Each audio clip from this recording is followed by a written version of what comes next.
welcome back to another episode of the RP Book Club. It's great to have you here for one of my favorite episodes so far, which honestly just feels like you're listening to Thilde and I chat away in a coffee shop for an hour. I hope you really enjoy it, and I have already made a note to have Thilde back on the show if she's up for it when book 3, Slaughtered Gods, comes out to do it all over again. I should also say that we have miraculously managed to say pretty much spoiler-free in this episode, so even if you haven't read Northern Wrath, you should be totally fine. A very exciting announcement, or I guess given all the newsletters and social posts, I should probably say reminder up here at the top that there's currently a Christmas sale running on all of our book club picks from this year. So as well as your regular listener discount, you can get 40% off all the brilliant books featured on the show so far in both physical and ebook edition.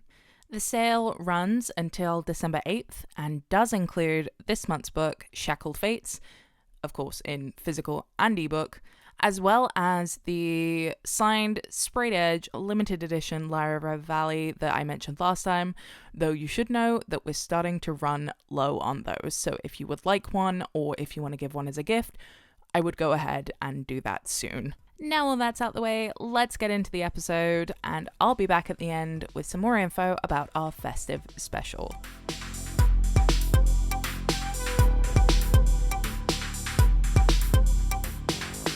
Thilde Kold Holdt is a Viking, traveller, and fluent in French, English, and Korean. As a writer, she's an avid researcher, which is how she first came to row on a Viking warship, and she loved it so much that she's sailed with the Viking ship Sea Stallion ever since. Born in Denmark, Thilde has lived in many places and countries, taking a bit of each culture with her, which is why she describes herself as simply being from planet Earth. Thilde, welcome to the show. Thank you for having me. I'm honestly so excited. I finished reading Shackled Fates last week as we're recording this, and yeah, I've heard from a lot of listeners who are very keen for the next one to come out, and you know, given I'm at the publisher, I know it's going to be a little while, but I too am just so excited now. Oh, thank you. Yeah, I feel like it's really found its audience, so I've been really lucky there. Yeah, definitely. And actually, I'm going to go straight to a listener question because I have quite a few. And I think we're going to get right to it because we've got to tell the people what they want to know. Yeah, let's do it.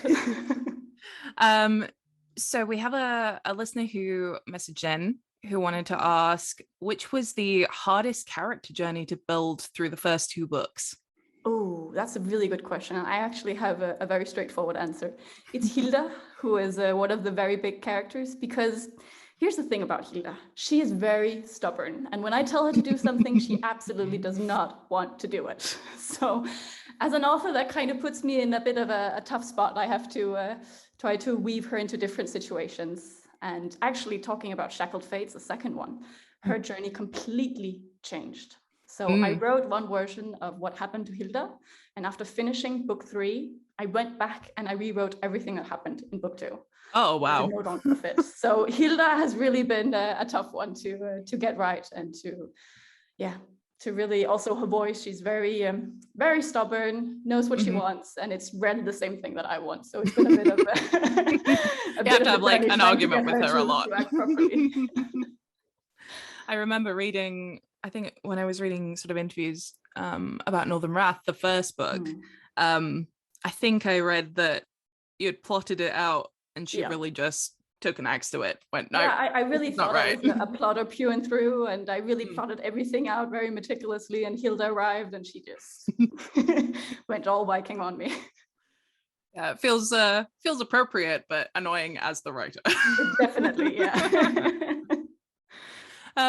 Did you start off kind of having plotting out all 3 books at once, or did you kind of take them individually? I'm guessing I already know the answer to this, but you do. And yes, I did plot them as one long thing.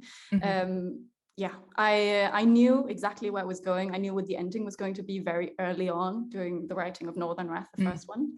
And then the big challenge for me was really figuring out where to end one book and where to end the second one, so that it would feel like they each had their proper story, but were also part of the whole. And for a long time, I didn't know, was it going to be 5 books? Was it going to be 2? Was it going to be 3? And it's one of the things I talked a lot to with my agent as well. Where are we going to finish it? What's going to feel most natural and best for a reader so that they have a rounded ending, but still have the full story and get to see the full thing. Yeah, definitely. And I think, well, we see that in picking up. So for Shackled Fates, it begins with chapter 69. Yes. So we're literally like picking right up from literally where beginning we the landed. Journey. Yes, exactly. I mean, even when you look at the front cover, David, the editor, very appropriately named it Part 1 and Part 2. So already gives you this idea. It's not book 1 and book 2. It's really one part of a longer story. Definitely.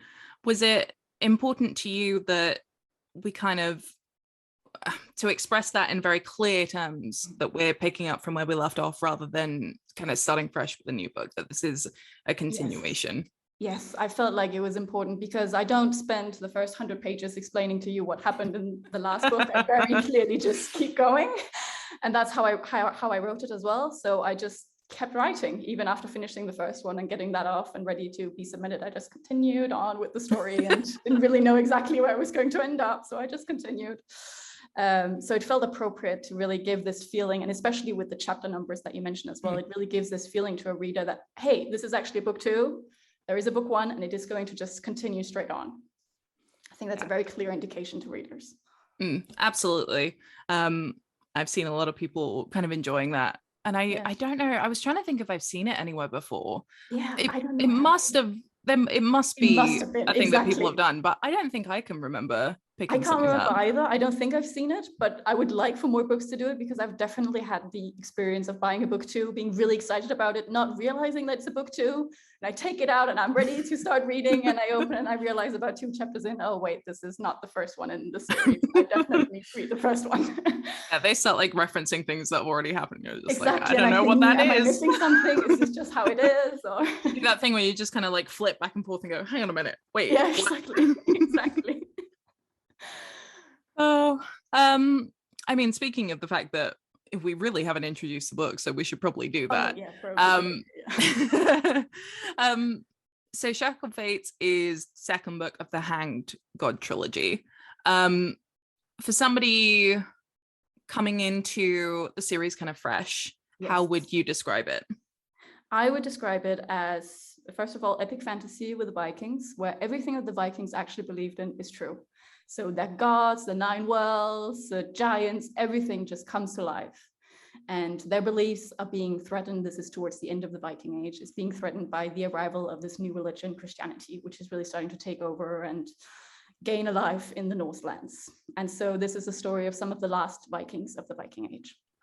Viking mythology and history, well, it's so captivating. And sometimes I wonder, it does seem to be very like particularly prevalent in sort of in our kind of shared collective culture. Do you ever think about why that might be, about why particularly people are sort of so intrigued and so interested?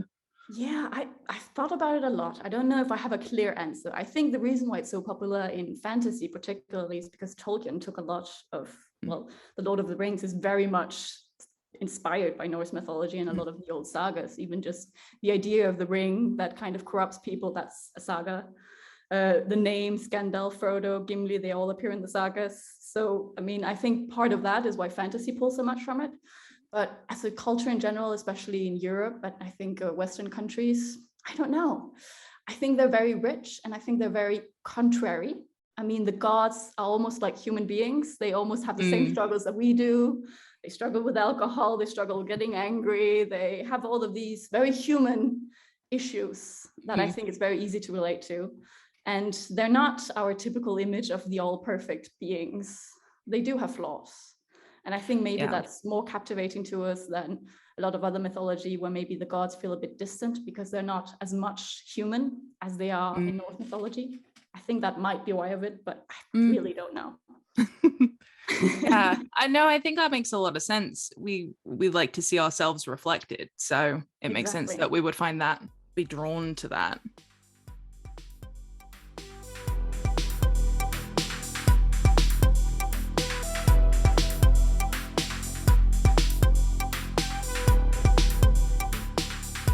We had somebody write in and they wanted to know who your favorite character in the trilogy is, or haven't we met them yet? Ooh, good question. I know I'm not supposed to pick favorites. I really know, but I can't help. Actually, I do have a favorite, and it's not one of the major characters, because the major characters I feel like I know so well. I've written them for almost 1,000 pages, right? I know them in and out, and so the mystery is kind of gone from the relationship. So I tend to be really drawn to minor characters that we barely even see. And my favorite is a shield maiden that we mostly meet in book 1 called Tora, who I think is just the most Viking of all of the characters. She's just strong, fierce, and loving, and goes after what she knows what she wants, and she goes after it. So she is probably my favorite. She's someone I would love to explore some more. Definitely. Oh yeah, we love a strong woman. We love a strong woman in this podcast. So a lot of research went into this. A lot of research, which maybe is the understatement of the century. Do you have any kind of historical or mythological figures that you felt like you haven't had a chance to explore yet, or that you'd really like to explore? Lots. Well, the show Vikings actually took some of my favorite characters from mythology. Ragnar's sons, their story is one of my absolute favorite in all the sagas. Especially Ivar, who is kind of the hero in the sagas. He's the one who unites the brothers. He's the clever one who makes all the strategies and really gets them to come together and fight united. So that's one of the ones I really, really enjoy. Also, let's see. Actually, there is a character that appears in both Northern Wrath and Shackled Fates and Solid Gods, not to give any spoilers, but and that is Sven Twiskig, who is the son of Harold Bluetooth, or Harold Bluetooth, which is where we get the word Bluetooth from. And he is kind of an interesting figure. He went to England, took over a big part of England, really raided a lot there. And he both went back and forth on Christianity and on his beliefs. And he has a very interesting story. And I would have loved to explore that a bit more. Do you see yourself coming back to look at more sort of Norse or Viking-based things? I think eventually, probably, I will be drawn back into it in some way, one way or another. But right now, I want to explore so many other different worlds. But I can definitely see myself going back to it someday in the future. What are you working on at the moment? Currently, I'm writing a fantasy duology about Korea, 7th century Korea. I used to live in Korea and I do speak Korean. So it felt like another story that was just calling to me that I absolutely needed to write. Just like the Vikings, which was also a story that I couldn't leave alone. I had to do it. So that's currently what I'm working on. So it's a bit the same principle, where their beliefs at the time is really what comes alive and is the big fantasy element of it all. Did you always want to write fantasy? Was that kind of the goal from the outset? And did you read a lot of fantasy kind of before you started writing? Yeah, growing up, fantasy was definitely all around me. It was what I watched, it was what I read, it was the first things I loved. And yeah, so when I knew that I wanted to write, I very quickly realized that I should probably write fantasy, since that was what was closest to my heart. But I actually didn't pick up writing until quite late. I wouldn't say quite late, but until I was in university studying creative writing. I didn't actually want to be a writer until I started writing. I thought, hey, this is fun. Can I just continue to do this? Well, and the answer clearly is yes. Well, yeah, why not? It's one of those things that I feel like so often, on this show and kind of in general, we ask the question, okay, how did you actually get into writing? And a lot of it is, well, I was just kind of always writing. Yeah. And I find it really interesting when people came to it. I mean, we say later, still very young. Yeah, exactly. But I find it really interesting when people have come to it in kind of more non-traditional ways, or kind of have discovered it through a different route. Yeah, I find a lot of people have just been writing a long time, and always when they were younger and they always wanted to be a writer, maybe they didn't know how to take the leap, but they wanted that. I never wanted to be a writer until I realized that there is no other thing for me to do. Writing is what I love the most. I have to do this. I have to pursue it. So I feel like writing kind of found me instead of me actively pursuing it. That's really interesting. How did you find the process of kind of going from working on writing and then realizing that, okay, no, that this is what I'm going to do, to then sort of finding an agent and kind of moving through to being published? How did you find that? I mean, the first thing that I think probably surprised me that I wasn't really prepared for is the wait, that everything in publishing just takes time. And I know that now, yes. But when I started out, I was young, I was impatient, and I wanted it to be now. And obviously that isn't realistic. But now also when I look back, I'm glad it didn't happen all at once, because it gave me the opportunity to finish the entire story before I got the first one published, which means I was able to make some changes to Northern Wrath I wouldn't otherwise have been able to make, knowing how it was going to pan out, how it was going to end. So I've been very lucky there. I feel like once I decided that this was the path I was going to do, first of all, I was in university studying creative writing at the time. So I was already sort of on the path, even though I just picked creative writing because I thought no matter what I'm going to do, being able to write and express myself is probably a really good skill to have. Maybe I should work on that some. I mean, that's not a bad reason. That's a very good argument. Exactly. I figured no matter what, I can probably translate this into something else later down the line. And in my third year, I realized, you know what, I just love this so much. I just want to write fiction. So if I'm going to go for it, I want to be able to write a full manuscript and a full film manuscript within the year. If I can do that within the year, I'm going to allow myself the chance to just pursue this full on. And so I did that and continued. Yeah. So yeah, but from then on, then finishing the first book that I was actually proud of, that I thought could be of publishable standard, and then actually finding an agent, that was a tough one. That took a while, lots of submissions and so on. It's been a long process, but it's been very much worth it. I feel like, yeah, people don't always anticipate that. You kind of think, okay, well, I've written the book, so it's done, right? Exactly.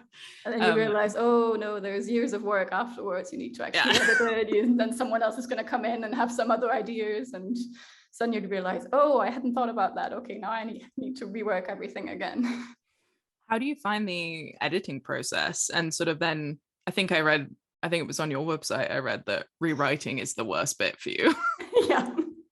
I love editing, but rewriting, when I have to write a piece that needs to fit between two other parts of the story, oh, I hate it so much, because I feel like I've already been there. I've already done that part of the process, and I feel like I'm going back and doing it again. But I do love the editing. I love tinkering and changing things and rewriting small sections, as long as it's not whole chapters or several chapters. Yeah, it's I have not got to that point yet, and I'm not looking forward to it, particularly at the moment. We'll see when we get there. Oh, hopefully you'll find it more fun than I did. I hope so. But yeah, I'm still at the point at the moment where I just don't like reading my own work. So I'm gonna have to get over that first. Soon. That takes a bit of work. What are you writing, just out of curiosity? So I'm writing, well, rewriting. I wrote a book a couple of years ago. That kind of, then by the time I got to the end of it, I just really hated it. It didn't feel right. It didn't match what I'd envisaged. And I'm not great at really detailed plotting. So I think it just had moved so far away from the initial vision. So then I came back to it earlier this year and just thought, okay, the heart of this is good. There's good stuff here. There's a good vision here. But I just ripped it back to the bones. Which is maybe why I don't love reading it and don't like, because this is my only experience, is just going, yeah, that's no good. That's no good. So it's a story. It's actually not a fantasy or a sci-fi. It's sort of, I guess it's what people would call chick lit, though I hate that. But sort of more commercial, kind of somewhere between commercial and literary fiction. And I describe it as, so David Nichols one day meets the New Yorker article Cat Person. So Mm. it's romance with an edge. Cool. And the really key thing is that the ending is a sort of self-actualized happy ending. It's not the main character doesn't end up with anyone. It's There's not the various love people that. along the way. It's not sort of, yeah, it's not a love story in that, oh, look, well, we're all together and it's happy ever Yeah. after and it's Disney. um, um, but that she's, and like all the problems aren't solved, right? You know, she's No, still but that's true of messy life as and well. exactly. Yeah. So yeah, it's a work in progress. Very Uh, nice. but I think it's interesting, and it's been really interesting to kind of, I found that my main character kind of a little bit swung an axe to my plans, kind Oh, of you a know the little bit. pain, you know. Oh yeah. Really, I had all like these kind of key points mapped out, and I think about three of them. Mm. She was just like, yeah, no, this, I wouldn't do this. This is crazy. What are you thinking? Yeah. Yeah, So that was fun. you've met a Hilda. I have. I very So much yeah. sympathize. Mm. But yes, it's been really interesting actually through this show, gathering a lot of different kind of writing advice. Mm.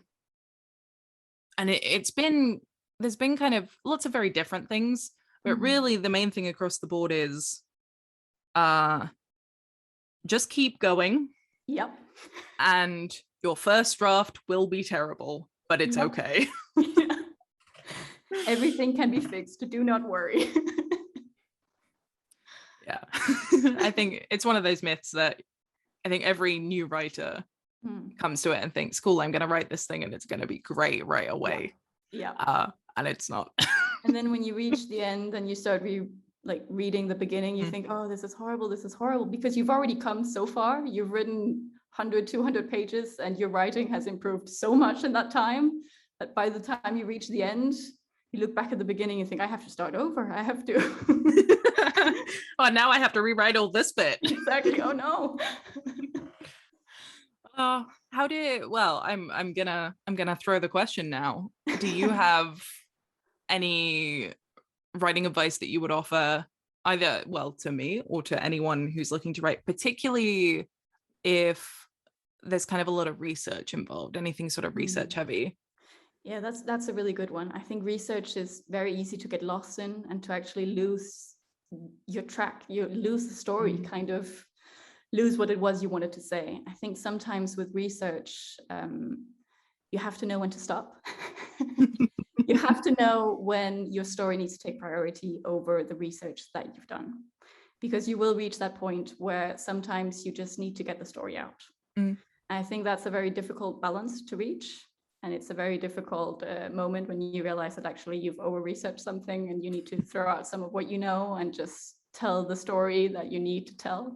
Because at the end of the day, when you're writing a book, you're entertaining people and you're telling them a story, and it needs to appeal to them. And I also think another thing with research is that it's important for you to know as a writer. It's not always important for your reader to have the same understanding that you do.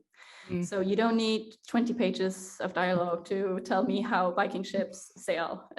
Your reader doesn't need to know that. It's great that you know it, because then you'll be able to describe the small moments really well. But your reader really doesn't need all of that knowledge. You just need to know it well enough so you can give them small snippets here and there.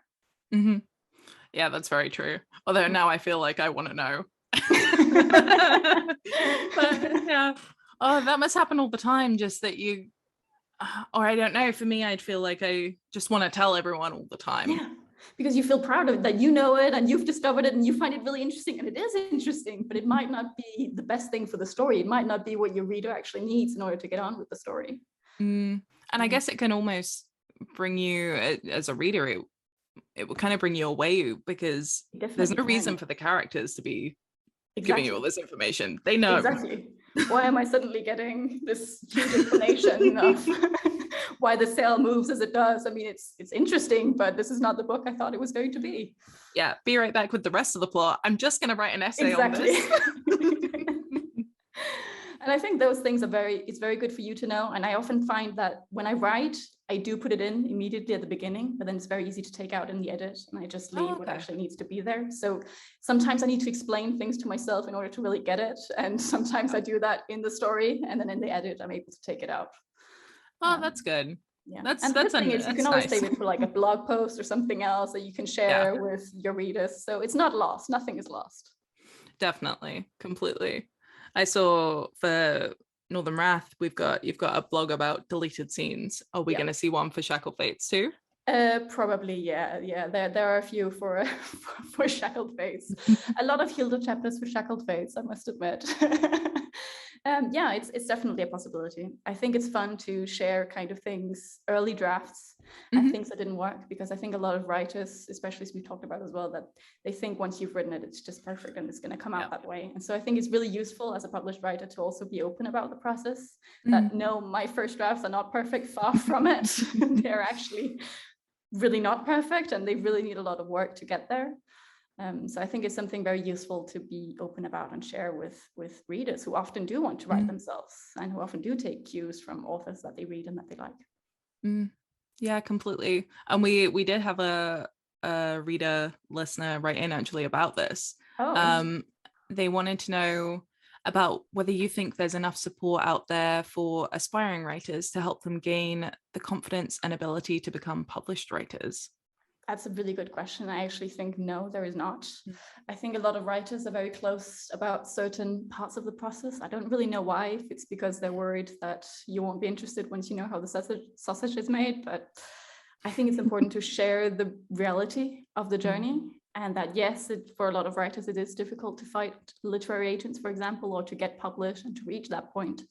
And so I really set out, once I got an agent, once I got the contract, I really set out in the hope to be able to share my experience with readers, to reassure them that it's okay if you don't get everything all at once at the beginning. It's okay that it's going to take a bit of time. It is likely going to take a bit of time. It does for most writers. I know people don't like to talk about it, but I think it's important, especially for so many readers who are aspiring writers and who want to go the full way. I don't think there's enough people talking about, for example, the wait, how long things take. How do you go about actually finding an agent? How do you go about getting published? What's the process like? These kind of things that naturally you want to know, especially if you want to become a published writer. But I don't think a lot of people are actually talking about it. So I feel it's kind of like industry secrets that are being hidden, and I don't really know why, because I think it would be useful for people to have a realistic expectation. Yeah, I completely agree. I think it's another one of those things that, with sort of how online everybody is, and with social media, which I use a lot for work and try to avoid a little bit in my personal time. But I think it's maybe a symptom of people kind of wanting to share their highlight reel and not show you the behind the scenes. Yeah, I think so, really. Also, I mean, when I was searching for an agent, sometimes since I studied creative writing, I would sometimes have friends from the course who would get agents, and they would be like, "Wait, I got an agent, and great, I'm very happy for you." But then I would look at myself and think, "Oh my goodness, it's me. I can't do it. I'm the problem. It's not the world, it's me." But then I would talk to these people and they would say, "Oh, I was rejected this many times," and so on. But all they would actually share publicly was, "I got an agent, I succeeded. Isn't this wonderful?" Yes, it's wonderful. But when I shared my news, I really wanted it to be in the context of, yes, I'm here finally, but this is what it took to get here. I wanted to be very open about, this is not just something that happened out of the blue one morning after finally finishing my manuscript, and wonderfully, oh, there was the email from the agent who wanted to sign me. How wonderful. Yeah, I mean, that would be great, but that would be lovely, but that's not really how it happens for most writers. So it's also been really interesting. Thinking about and talking to all the different authors on this show, people sort of go, "Oh, it's your first book, right?" So for you, for Northern Wrath, people go, "Oh, it's your first book," and it's like, well, no, it's I wrote my first published book. Exactly. But actually, I have this many in my closet that I needed to get there first. Exactly. It takes a lot of practice of just writing, trying it out, seeing what works and what doesn't work before you actually get to something that even you might admit to, this is actually publishable standard. I think I can proceed with this. I think I can send it out to people. And then before other people say, yes, I agree. I think it's okay. I think it can go through. It takes a lot of time just writing, just trying it out.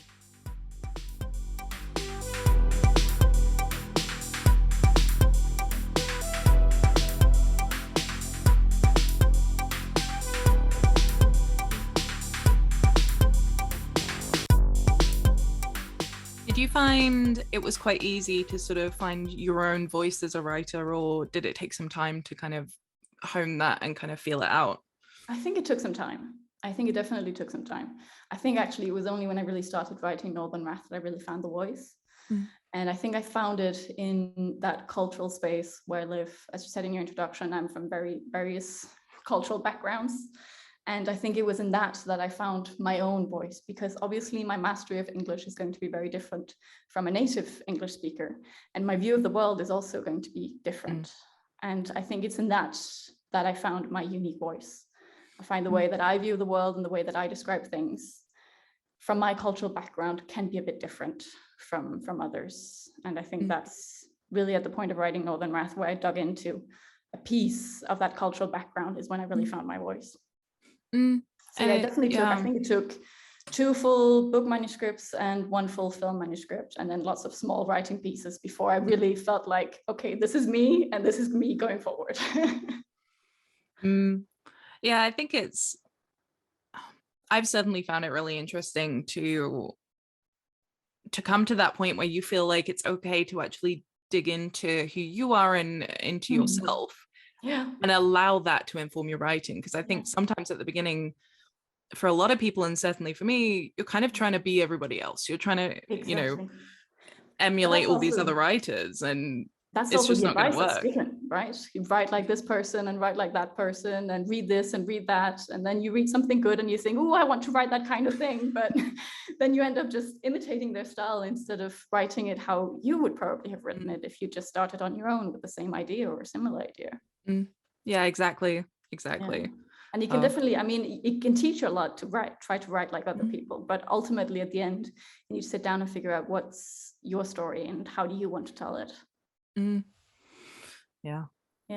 Actually, in one of the courses I had, we did an interesting exercise where the seminar teacher told us to each describe a scene of a train arriving at a station, and then we went around the room, and there were 20 people in the room.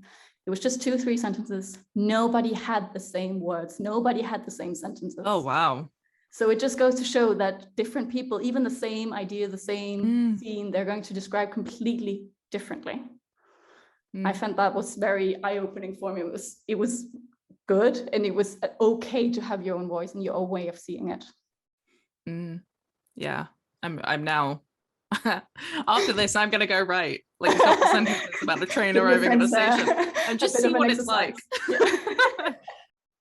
Speaking of writing, yes, as we are on this podcast about writing, do you have any particular writing rituals or practices or superstitions? I don't know if they're rituals or superstitions, but I do like to write the first thing in the morning. So I also really like to write around other people. So I like to go to the local baker, which opens very early, and then just have people come back and forth all day, a bit of activity and so on. So I like to be in a busy space. That's my main thing. I think space matters a lot.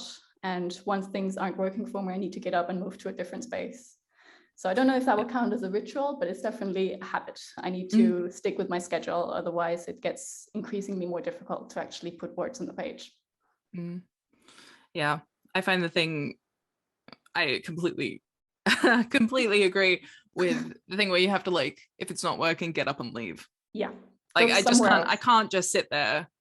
No. And I will just get increasingly annoyed, and it's not productive. I mean, the best thing you can do is just, maybe sometimes you just need a day or two where you just think about your story instead of actually writing it, and just think about, why is it not working? What is wrong here? Usually I find when I get into that kind of block where it's just not flowing at all, even if I sit there for 2 hours, it's because something in the story is just not right. I just can't put my finger on what it is yet.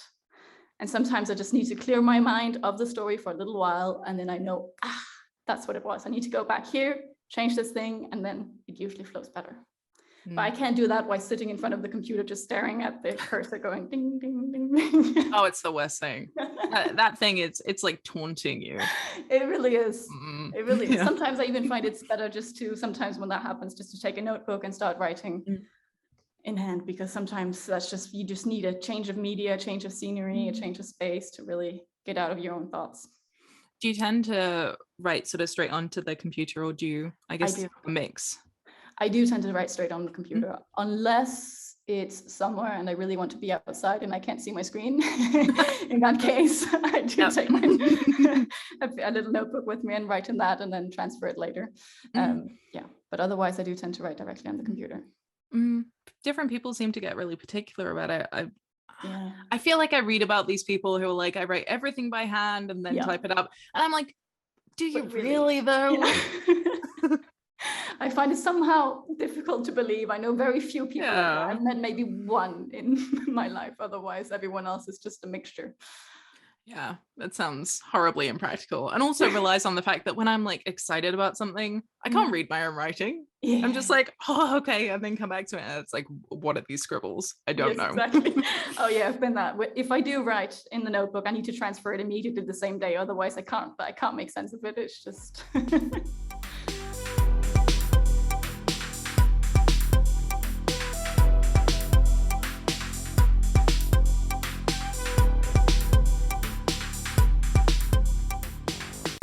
One thing I was wondering about, so as we mentioned right up at the top of the show, you speak many different languages, and English isn't your native language. What was it that made you want to write in English? That's a very good question. Yeah, so English is not my mother tongue, it's my third language. But when I went to high school, I studied in English. So I felt like I really learned English at that point. And I went on to study in England. So I learned to write in English to begin with. So that just felt like the natural continuation. It felt like it would be very difficult for me to start all over and begin to write in a different language, because the languages do work very differently. I mean, French and Danish and English and Korean are very, very different languages. They do not at all function in the same way. And the prose and fiction is also written in very, very different voices in very, very different ways. And I felt like English just really resonated with me. I always read fantasy in English as well. And then I learned to write in English, so it was a natural progression. Plus, I mean, English is a pretty big market, so if I learned to write in English, then why would I limit myself and write in Danish afterwards, which is a very, very small country. Yeah, that's true. I feel like English is also really interesting to work in as a writer, because the origin, there's so many different origins of the words. You have Greek origins, Latin origins, Germanic origins. So there's so many different ways that you can twist words and so many different options that I don't necessarily find in French or in Danish or in Korean.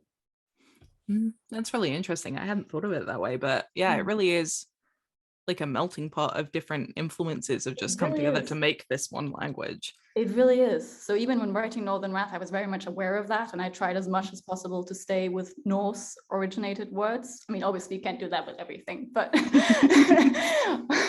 to a certain extent, I tried to limit my use of Latin and other origins, because it just felt foreign to that particular world. Yeah. And that's something I wouldn't have been able to do in another language. No, that's very true. But yeah, I feel like if you tried to do it just like completely, that would be an entire life's work. Just exactly. That's like that one French author who wrote an entire book without using the letter E. It's just, why are you going through this much pain for yourself? Yeah, what's led to this point where you just really need to do this?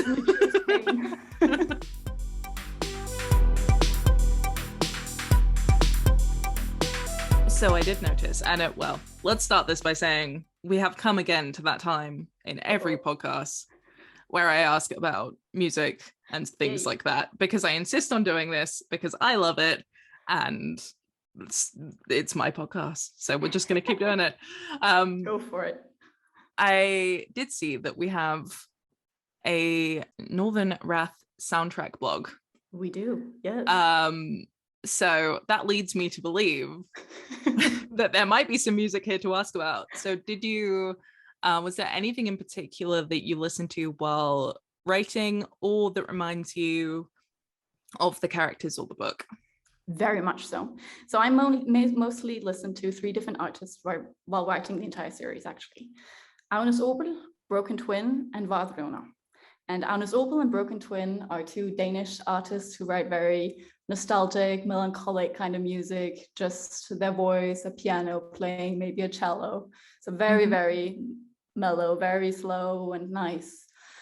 And Vadrona are a Norwegian band who do Viking music. And when I say Viking music, I mean the percussions that you hear are them out in the woods actually tapping tree trunks with branches, like I love that kind of Viking music, right? They make all of their instruments themselves. They very much sing about the sagas, the old things, and so on. So they are just artists. As soon as I hear them, I'm just brought right back into the world. Right back there. The characters.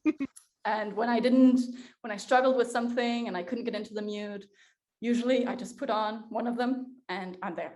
Straight away I'm there. So it's to the point now that sometimes when I hear some of these songs, I just think of particular scenes in one of the books and I think, oh yeah, and that's when they did that and this and that happened. So yes, they're very much connected to the story, even so much that in Northern Wrath, in my acknowledgements, I say thanks to the three artists because they really provided support for me all the way through. It must have been useful to have that kind of shortcut that you could just get into that place. It really was. I mean, I wish I could have that for everything I write because it was so useful to just be able to put it on, tune everything out, and suddenly I'm just there. I mean, within not even a song, it was like within a few seconds, I'm right there. Wow. Yeah.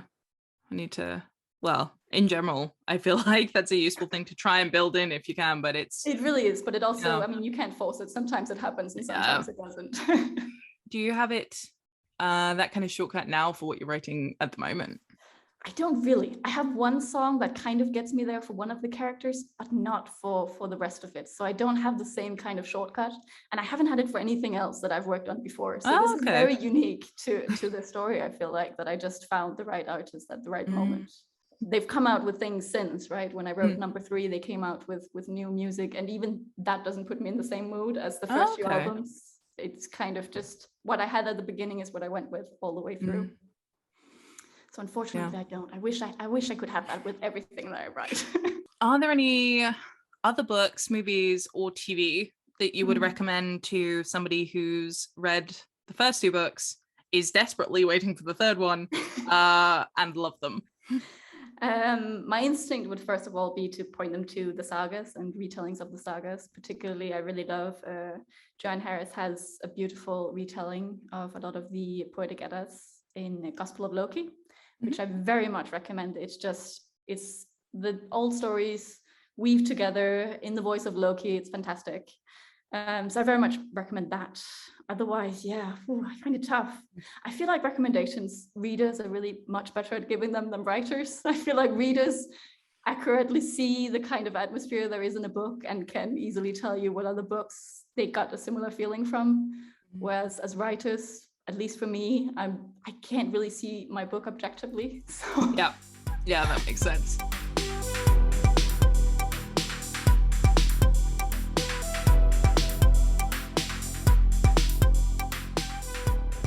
Oh, okay. I'm going to ask a cheeky question. Uh-oh. And you may not be able to answer, but I've got to try.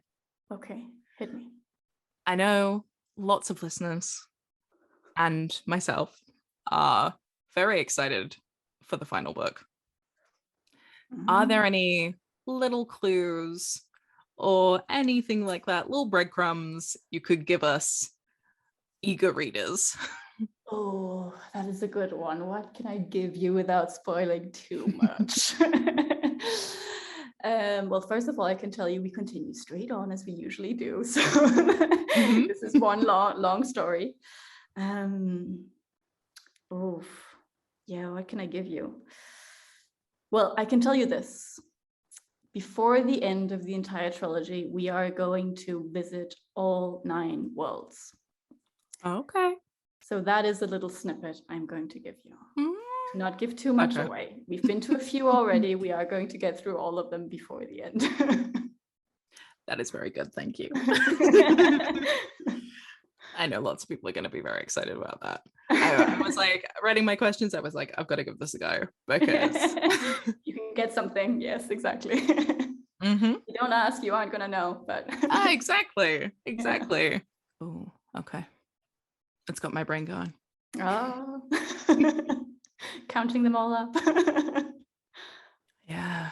Oh, and yeah, it's when are we out? October of 2022, I think, will be Yes, Slaughter the last Gods. one. Yes. I'm gonna have to try and track it down. But see, I'm in the very privileged position where I will probably most likely get to read it early. Exactly. You do know the person, the only other person except for me who has it. So we're gonna just give you a particular in. Yes. So these two next questions are kind of character related. Okay. So the first one is going to be, is there anyone in particular in your life who has inspired a character in the book? And if so, which one?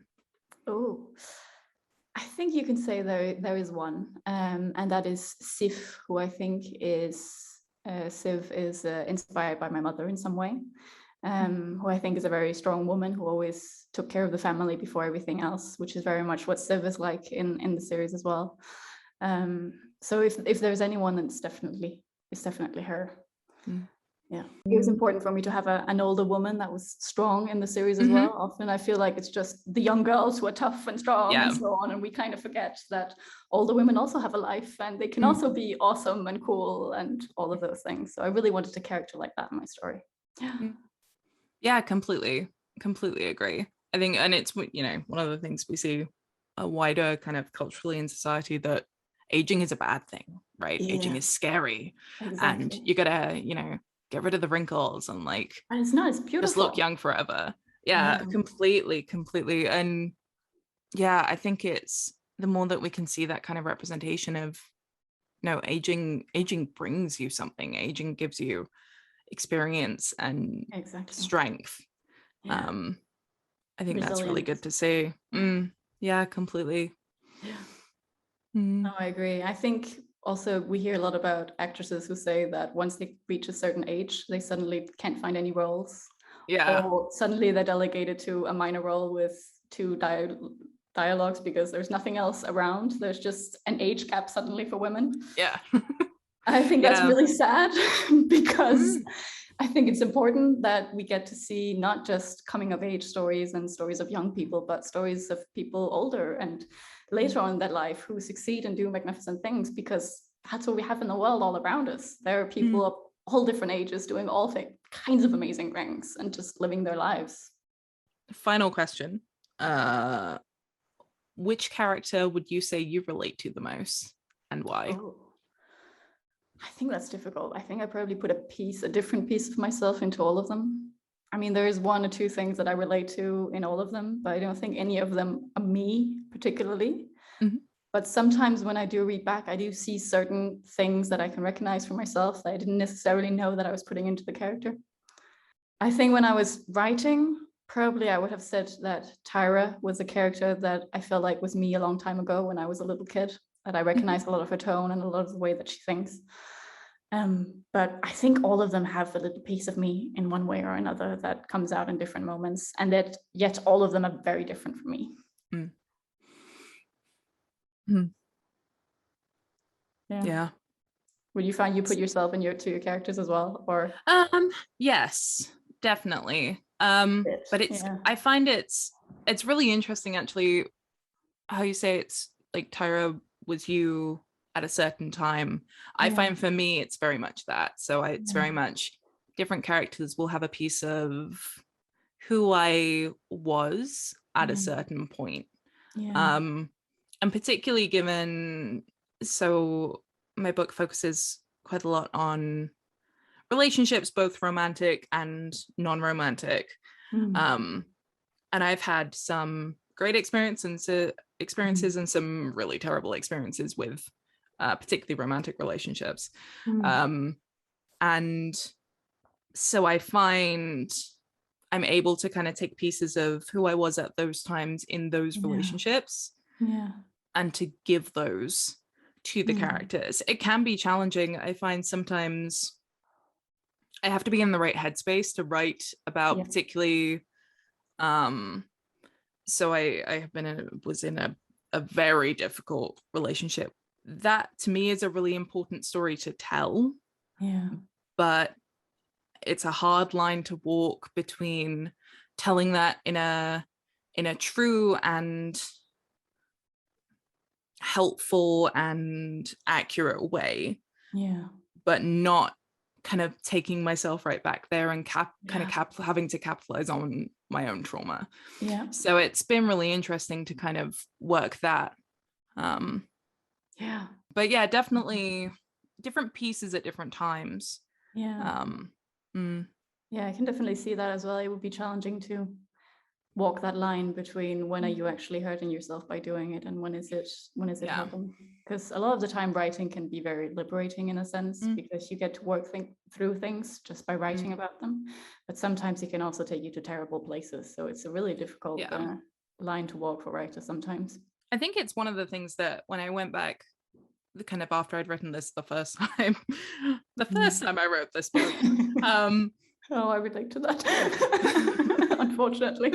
Yeah, the first time I tried to write this one book that I've been writing for like 5 years, I think it was one of the things that felt wrong about it, that just felt like it felt too much like the thing that very often publishing will ask people to do, which is give me all of your trauma on a page and we'll say it's, searing and a difficult read, and we'll put it out there in the world with kind of often not enough thought to the cost to the writer. And I think in the first one, with an eye on, oh, well, let's get this published, I was giving too much. And I think it's something that very often, particularly for young women, that either in journalism or in fiction writing, that the powers that be will ask them to do.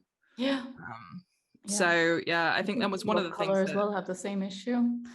Absolutely. Minorities have the same issue where it's kind of demanded of them, and this is what they put out. Yeah, completely. And it's the same. So I'm LGBTQ plus, and that again was another thing that in the first draft was kind of right at the front, even when it wasn't really relevant, because that's a way to get it published, right? Yeah, it sells. So changing that was really important. But yeah, it's a whole process, and I think it's interesting to know when not to put yourself in the book. Oh, definitely. And that can be difficult as well sometimes. I think often that happens probably more in an editing phase. I feel like sometimes I put a lot of myself into a book that I don't really realize that I'm putting into the book when I'm actually writing it, and it's only with a bit of distance from it, being able to look back, that I can see what I've actually put in there and what needs to go there and what I can remove and what actually serves the story and what doesn't. Before you sort of became published, were you at all worried about kind of being in the public eye as an author? Was that something that you were concerned about or not necessarily super excited about? Yes, I think that is definitely something that it wasn't my main focus on getting published, certainly not. It was just something that comes with the job, and that's okay that it comes with the job, and I will learn how to do it. But I think I definitely was concerned about that, and also how I come across as an author and if I'm approachable, things like that. I very much wanted, once I realized that it was going to be part of the job, especially in today's media with social media and everything, you do need to be a presence somewhere, at least in a certain form.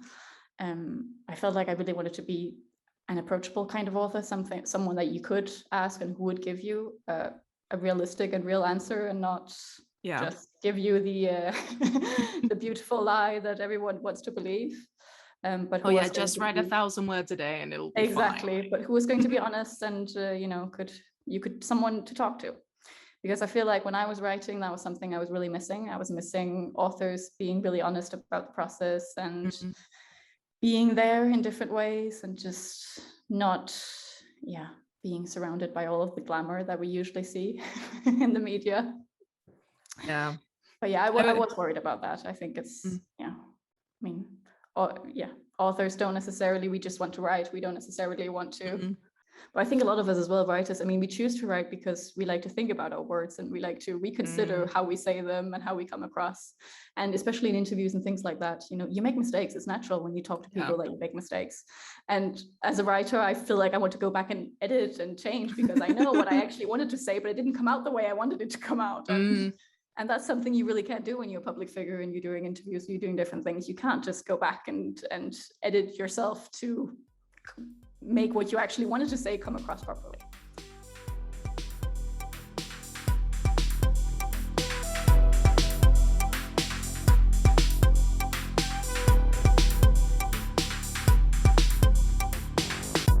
Okay, I think it's reading time. Okay, very exciting. Big exclusive. Okay, so to give you a bit of an introduction to this. So this is a passage from book 2, Shackled Fates, but I've chosen a very spoiler-free section. It's a group of warriors. They're sailing home. They're sailing at night. And there are suddenly undercurrents that are being taken away from the group. And they're trying to get to safety in the middle of the night with no light, with nothing around them. Okay, here we go.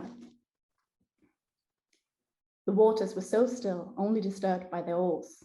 It was unsettling.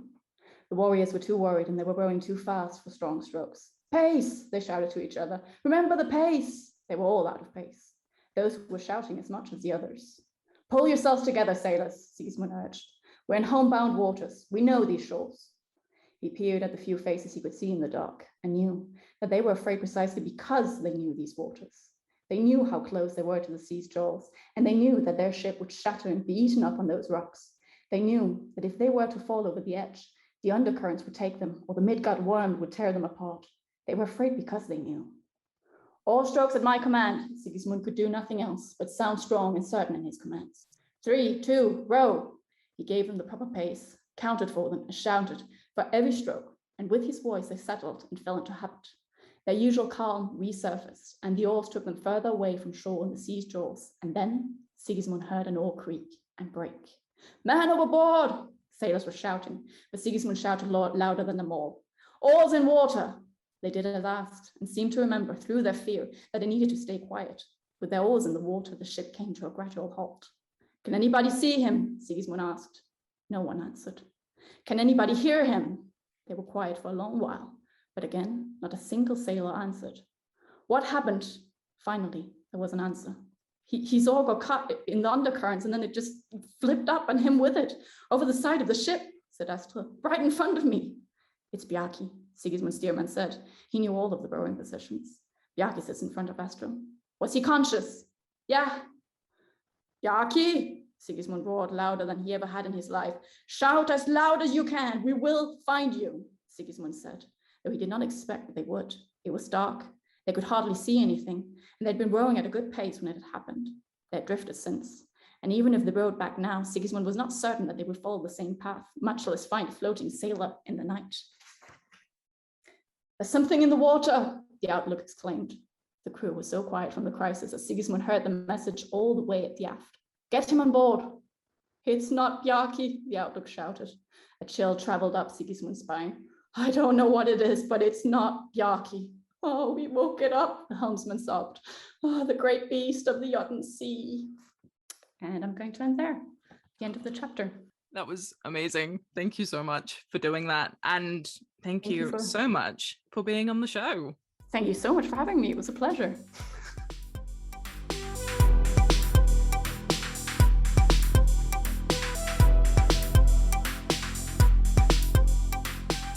So there you have it.